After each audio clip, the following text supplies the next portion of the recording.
You are sitting at the bar when your handler calls. You don't answer. Nobody's watching. You're not in danger. You don't answer because, for a full 4 seconds, you genuinely cannot remember which name to give him. Your real name. Or the one you've been using for the last 2 years and 4 months. You pick up on the fifth ring. You give him the wrong name. This is the story of what happens when the most dangerous thing in an undercover operation isn't the criminal you're investigating, it's you. Let's go back to the beginning. It's the fall. You've been on the force for 7 years, and your sergeant calls you into a conference room that smells like old coffee and ambition. There are 2 men in suits you've never met before. They slide a folder across the table without introducing themselves. Inside the folder is a name, a photograph, a network, the Reyes operation. Mid-level drug distribution ring with ties to a larger cartel pipeline. They need someone credible enough to pass and calm enough to never blink. They've been watching you for 3 months before they made this ask. You say yes. Of course you say yes. This is the assignment everyone talks about, the one that makes careers. You've trained for this. The briefing takes 4 days. You get a new name. Marco. Marco Reyes, no relation to the target. A backstory constructed by a team of 3 people who've done this dozens of times, complete with a fake ID, a burner phone, and an apartment already leased under your alias in a neighborhood you've never lived in. They tell you 3 things before you walk out the door. Your handler Torres calls every 72 hours and you answer. You do not make friends. You make contacts. And if it ever feels like you've forgotten why you're there, you come out immediately, no questions asked. You nod at all 3. You break all 3. The first week, you're completely outside yourself. You're watching Marco like he's a character in a film you're producing. Every interaction is a performance you're directing in real time. You lie, and you notice you're lying. You laugh at a joke that isn't funny, and you clock the gap between the laugh and the feeling. This, according to Dr. Robert Almodovar, a forensic psychologist who has consulted on over 40 undercover cases, is the healthy stage. The problem starts when the distance closes. The first month, you're a ghost in Marco's life. You show up, you do the thing, you leave, you call Torres, you debrief. Then you eat bad takeout in your real apartment and watch TV and remember who you are. But here's how it actually works in the field. And this is where almost everyone gets it wrong about undercover operations. You cannot walk into a criminal network and just be believed. It doesn't work like the movies. These people are paranoid by profession. They've watched friends disappear. They know what law enforcement looks like, and they've developed an almost biological instinct for spotting it.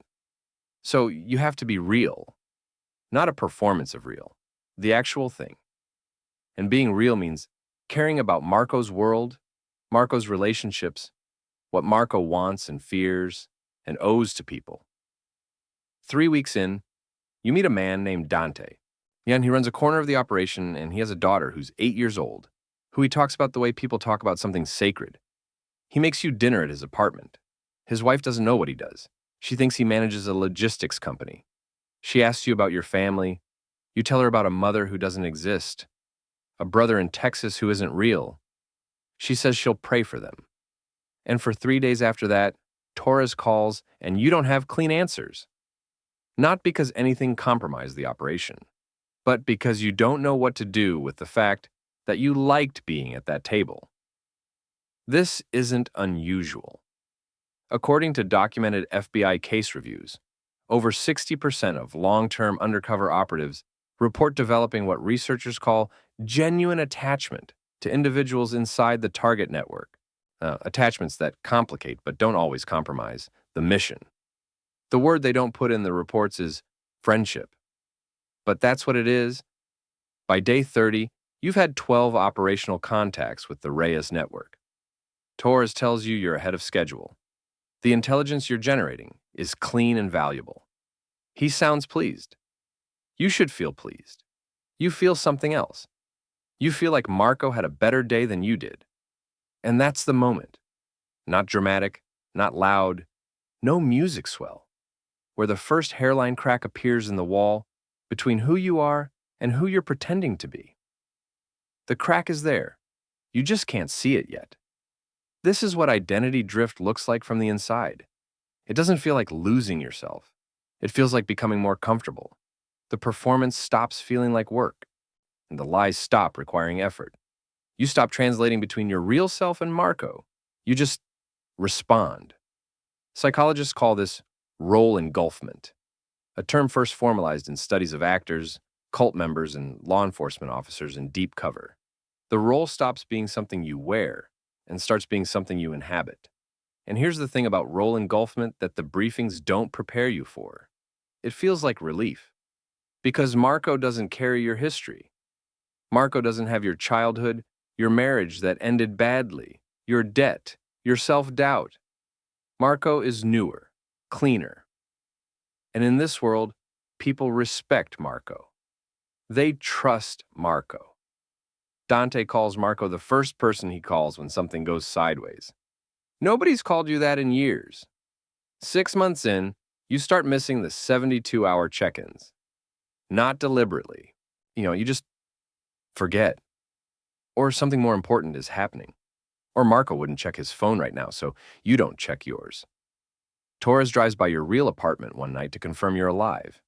He doesn't call it what it is, but what it is the first warning sign. 8 months in, something happens that no briefing could have prepared you for. You are in the room when Dante finds out one of his own people has been skimming from the operation. The man's name is Ricky. He's 22 years old. He has a problem, gambling mostly, and he made a stupid decision. Dante doesn't ask you what to do, but he pauses before he gives the order. He looks at you, and you say nothing. You're not afraid, and you didn't freeze. Marco would say nothing, and in that moment, you are Marco. Ricky gets beat badly but lives. That night, Torres calls at the 72-hour mark, and you give your report. You leave out the room, you leave out the pause, you leave out the look. You tell yourself it's operational necessity. Disclosing it would have forced a premature extraction. The mission would have been compromised. You had to stay in character. All of that is partially true, but if you're honest, and you're not, quite yet, the real reason is simpler. You didn't want to leave. There's a third warning sign that's subtler than the first two, and it's the one that researchers flag as the most reliable predictor of long-term identity disruption. You start dreaming as Marco. Not dreaming about Marco, but as him. First person, present tense. His apartment, his problems, his future. You wake up and for the first few seconds before full consciousness lands, you're just a person waking up in his life. Your real name doesn't occur to you. It has to be retrieved, like a word in a language you used to speak fluently, but haven't practiced in a while. Torres doesn't hear about this one either. You convince yourself it's fine. The brain is just processing. It's what deep immersion does. You've read about this. You're aware of it, and awareness, you tell yourself, is protection. But awareness and control are not the same thing, and you won't understand the difference until it's too late to act on it. There is a moment in almost every documented long-term undercover case where a line gets crossed that investigators later describe as the point of non-recovery. It's rarely dramatic. It's never what you think it will be. For you, the moment arrives at 7:30 on a Tuesday. You are getting dressed. Jeans, jacket, shoes, the same routine you've had for 11 months. And you catch yourself in the mirror and your first thought, your actual first thought, the one that came before any editing, is this. Marco looks tired. You stand there for a while, looking at the person in the mirror, and you realize that you and Marco have been in the same sentence so long that the pronoun has shifted. This is what psychologists call depersonalization under extended role stress. FBI Behavioral Science Unit researcher Dr. Charles Morgan documented this in a 2009 study of law enforcement operatives. After 10 to 14 months, subjects in deep cover roles showed measurable changes in self-referencing language, with 72% showing some form of secondary identity dominance in interview responses. Put simply, that they started thinking of their cover identity as their primary self. Here's what that feels like from the inside. It feels like nothing. That's the terrifying part.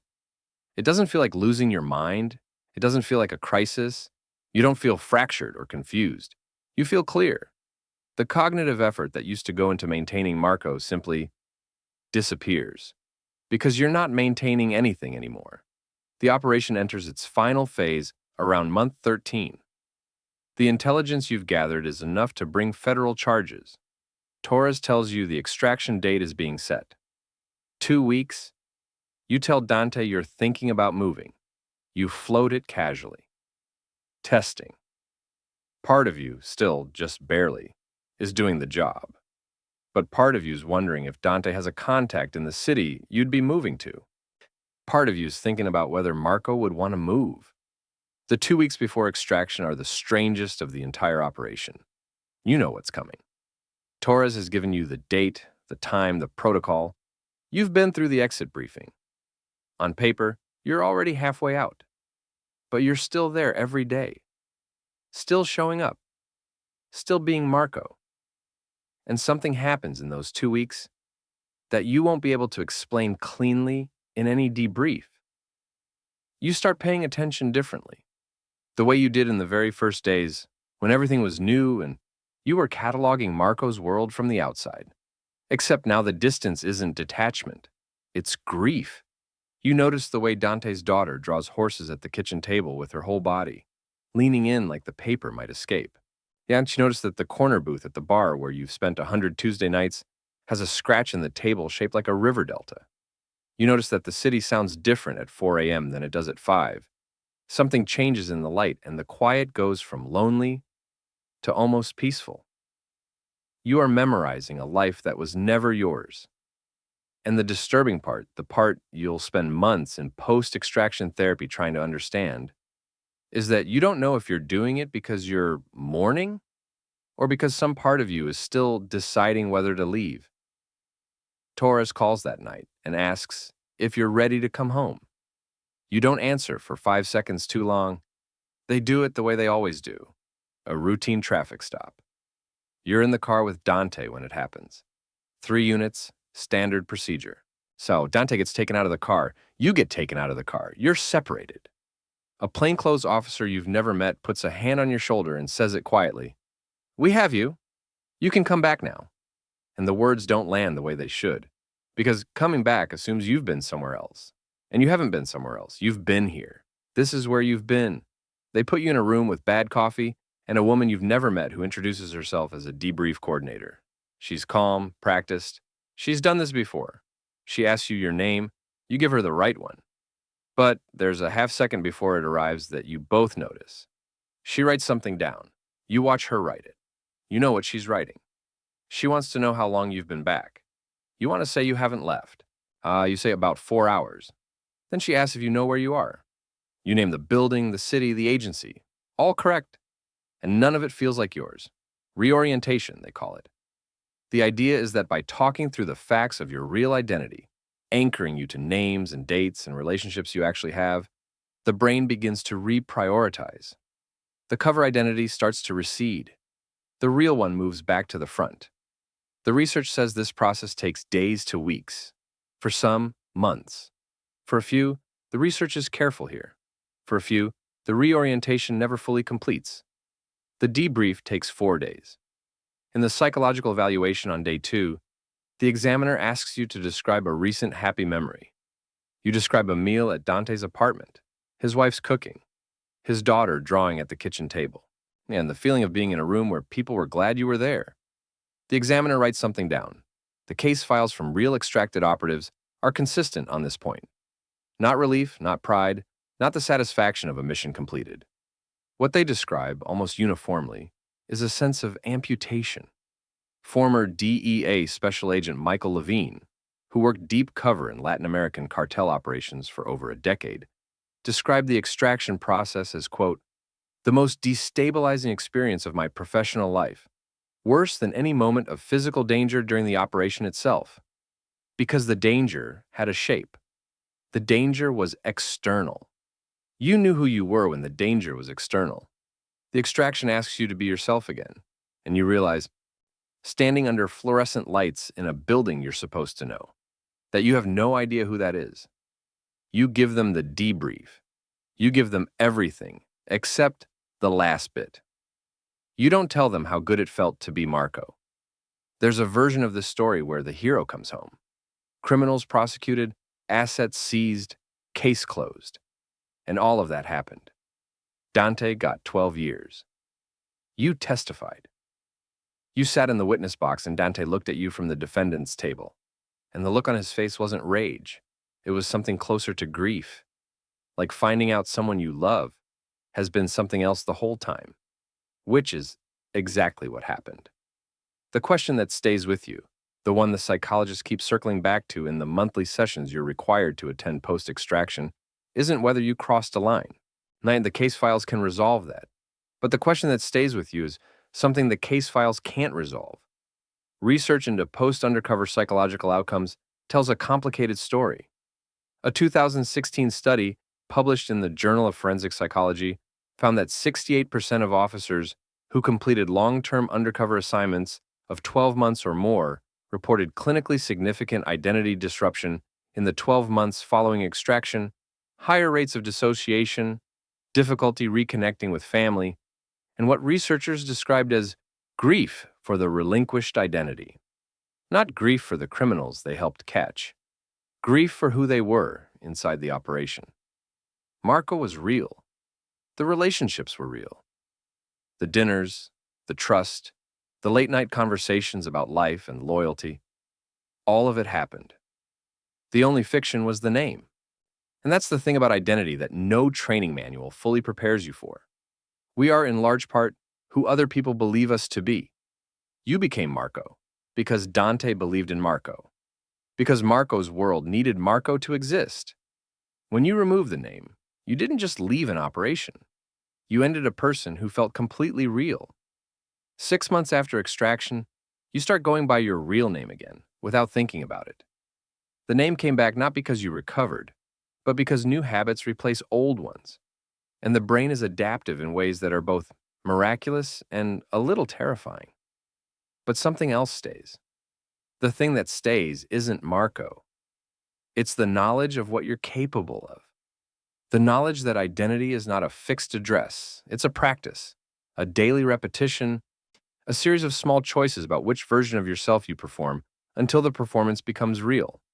Former undercover operatives who've spoken publicly about their experience describe a strange gift buried in the cost, a clear understanding of who they actually are, because they once had to build someone from scratch.